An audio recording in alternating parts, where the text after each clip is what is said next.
What is going on, everybody? This is the Somebody Like You podcast, and what we're talking about today is healing, how hard it can be, and most of all, when you start to feel that really guilty feeling, when you actually start to experience joy and happiness.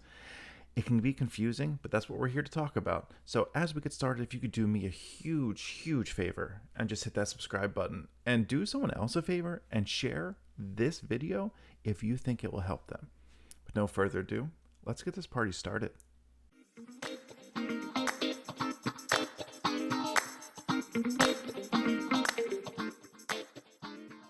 All right, as we're getting things going here, first off, thank yourself, as we always do, for taking the time, taking the moments to really look after you. We used to be called respectfully selfish, and that was for a reason, because sometimes you respectfully have to take care of you first.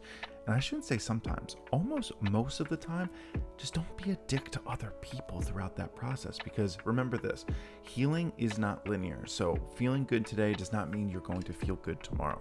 So always take the time to be respectful to others and be respectful for yourself. Be respectful to yourself.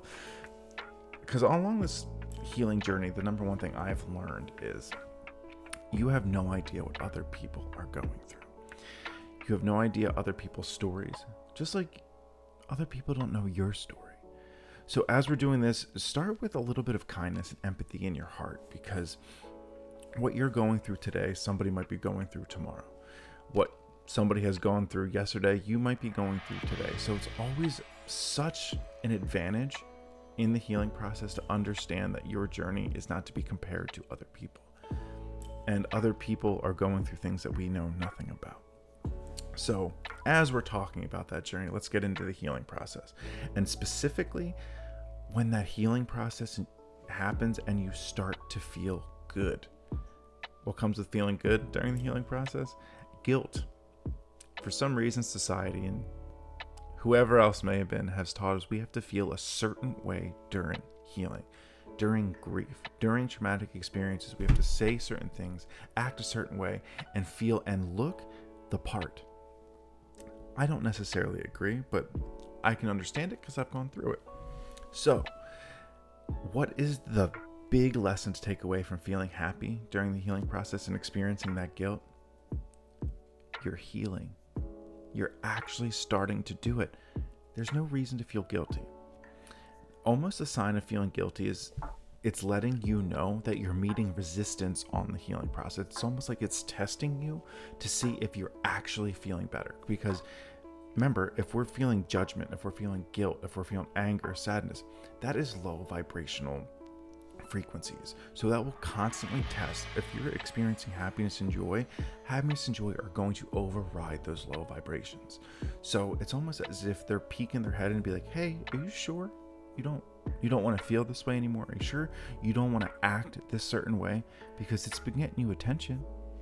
It's been getting you for people to reach out to you.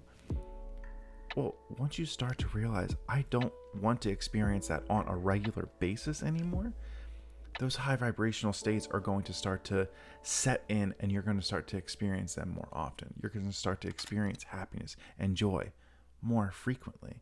And as it continues on, you're going to be able to experience them with less guilt. Now, that doesn't mean the guilt is bad, because remember, we always honor those emotions as they come. But we have to separate ourselves from the emotional state, just like we have to separate ourselves from our thoughts. Remember, thoughts and emotions do not define who we are. Oftentimes they might feel that way, right? Oftentimes we might be like, well, if we aren't our thoughts and our emotions, well, what are we? That's a great question. And that's part of the healing journey. You understand who and what you are when you're not defined by thoughts and emotions. We're all energy. We're technically just energy in motion. And we control those frequencies, those vibrations, and how that energy moves on a daily basis. So when you're experiencing guilt through sadness and happiness and joy, the guilt is that thing that is trying to bring those vibrations down. You always hear the times, oh, I'm a high vibe person. I'm just trying to raise vibrations. Well, there is truth behind it. Because from, we'll say, a physics standpoint, quantum physics, wherever scientifically, we're all energy, frequency, and vibrations. Everything comes down to that. How you're hearing me is a frequency. How you are feeling what we are talking about, that is energy and vibrations. So when you think about it on a really baseline level, really basic level, all these emotions and all of these thoughts, they're just thoughts. They are just frequencies and they are just vibrations causing our energetic shift. So if thoughts and vibrations cause us to feel and act a certain way, can't we almost override those things? Yeah, we actually can. Well, how can you do that? Somebody like you. Well, I'm glad you're here listening because I have a couple ways in which I personally do it, and I think they might help you too. First off is when I'm starting to feel those overwhelming thoughts of anxiety, depression, it's almost crippling, right?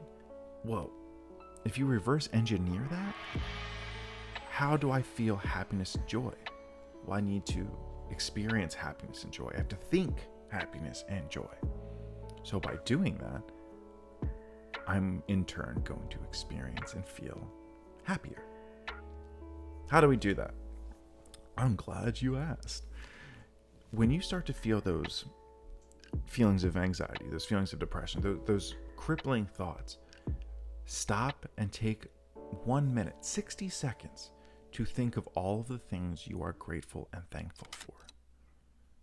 And in those 60 seconds, here's the trick. I don't want you just to think of them as if you're checklisting or doing a checklist. I want you to feel them. For me, it's my family, my beautiful fiance, my wonderful animals, the place I'm able to live, the relationships I'm able to have, the ability that I'm able to help others through healing, through the figuring it out process. Those are things I'm incredibly grateful for. So while I'm thinking of them and I'm listing them, I'm taking a brief moment to feel that gratitude, feel why I'm thankful. Because what that is doing is disrupting that thought pattern of negativity, those low vibrations, that frequency that is way down here. So when you do that, say 10 times a day, because you're feeling that 10 times a day, you are feeling anxious. Some of us is way more than 10 times a day. When you start breaking that negative cycle, that negative thought pattern, what you're doing is reprogramming the cognitive mind to start working for you into the destination of happiness. Because remember, we're not our thoughts. We're not our emotions. Our thoughts and emotions are results of our vibrations, of our frequencies. So if we change our frequency and our vibrations, what we are doing is we are changing the way we are thinking, the way we are acting, the way we are overall feeling. And that is huge. And this is the kicker. Understand it takes consistency and it takes practice. So if you do it for 3 days and you're like, I don't feel any better, I still feel the same shitty way I felt yesterday, that's an opportunity right there for you to start breaking that negative pattern. Well, what have I been grateful for the past 3 days? What have I listed the past 3 days? How many times did I go from day 1 to day 3? Have I reduced those numbers?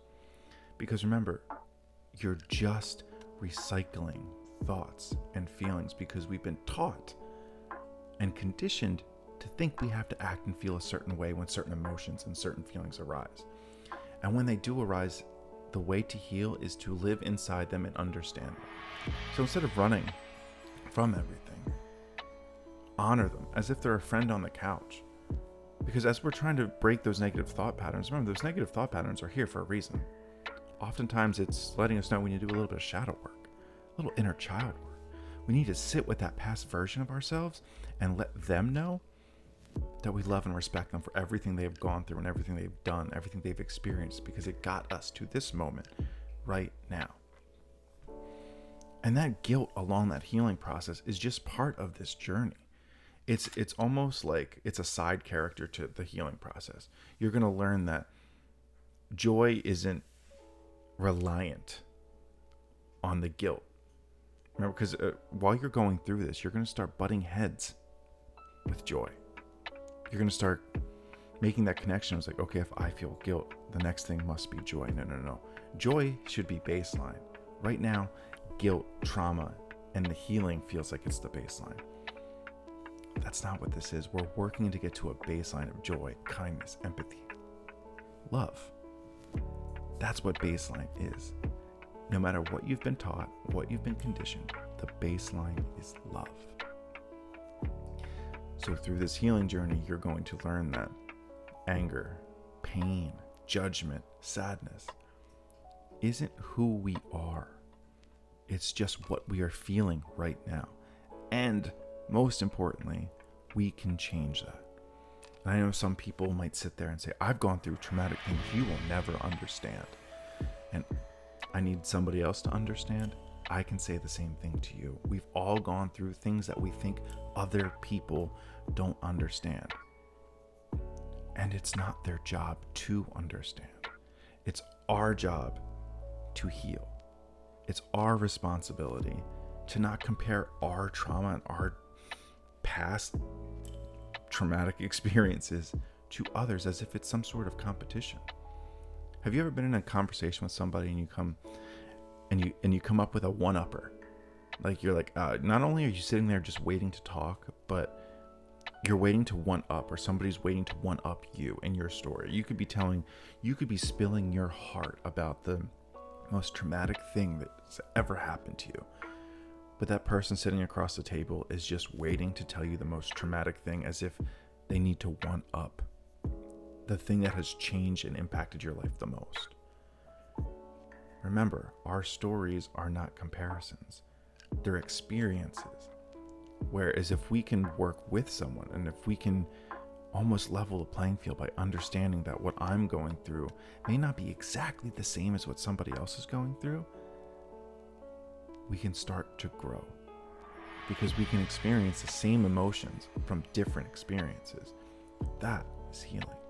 That is stepping back and understanding that the universe does not revolve around us, because ultimately, this may be a topic for another podcast, but we are the universe. I am you, you are me. We are all one. You ever heard the Beatles song, I Am the Walrus? Exactly that.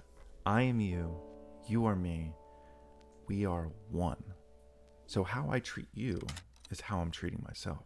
So while you're telling that story of that traumatic experience that happened to you when you were 6 years old, and I'm waiting to tell you about a traumatic experience that happened to me when I was 8 years old, that's how I'm treating myself. I'm looking at myself as if I'm competing with traumatic experiences within me. So start to level that playing field, because this healing journey is not linear. I'm going to say that again. This healing journey is not linear. You do not go from point A to point B. So just because you experience trauma at age 6 doesn't mean you are healed by age 10, 12, 13. You are going to be forever healing. It is forever going. Healing isn't making things go away and never feeling them again. Healing is learning how to experience love, kindness, and joy despite those things happening to you. You learn to experience happiness and joy to a greater magnitude because you've experienced those things and healed through those things. You're not happy because they happened. You learn to experience joy because you learned why they happened for you. What the lessons were that you learned from them, because maybe those lessons you learned were able to help other people. Because sometimes we have to take a look inside and understand, why are these things happening for me? Why did this traumatic experience happen for me? I have a dear friend of mine that has gone through loss in their life, and they are helping thousands upon thousands of people through podcasting, YouTube, because they took their experience and they were able to relate it to other people that have gone through that same pain. So I ask you, why did those traumatic experiences happen for you? As hard as it may be to try to find good in those moments, how can it bring good? Why did it happen for you? Who can you help because of it? What have you learned because of it? Who do you no longer associate because of it? How much more do you respect yourself now because of it? Healing is a hard job. And like we talked about in the earlier part of this podcast, it's consistency and it's practice. You don't get to the big leagues by not practicing. Insert Allen Iverson jokes. But seriously, you do not get to the end result or the desired result, because remember, healing's linear. There's no end to healing. You do not get there by ignoring it and bottling it up and pretending it's not there. You get it by figuring out why you feel that way through shadow work, inner child work, therapy. And you learn how to work through it, how to work with it. Because along my personal journey, I've realized that when those emotions arise, they're often a sign for me that I'm either going in an undesired direction. I'm letting undesirable things and habits pile up and they're making me feel this way. So they start to become almost beneficial to me. I learn to read those signs and signals, and they start to redirect me back, because I start to meet that resistance, that old trauma,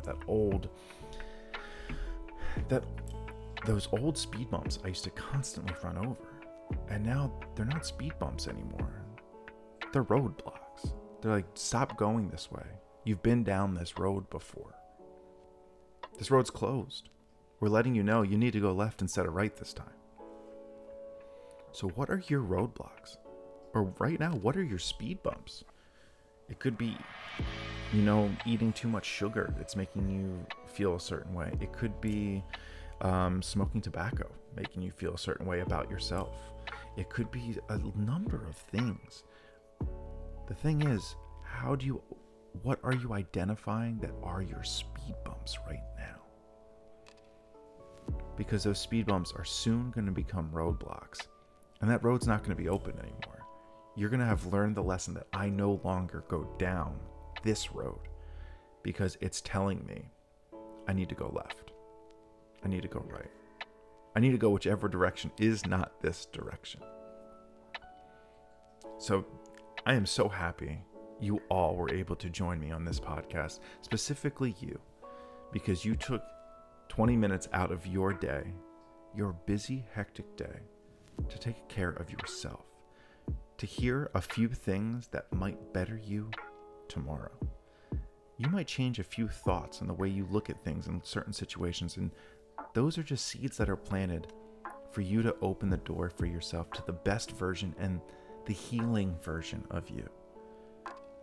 So stop judging yourself for where you're at now and be thankful for that you got here, because you just took time to take care of yourself.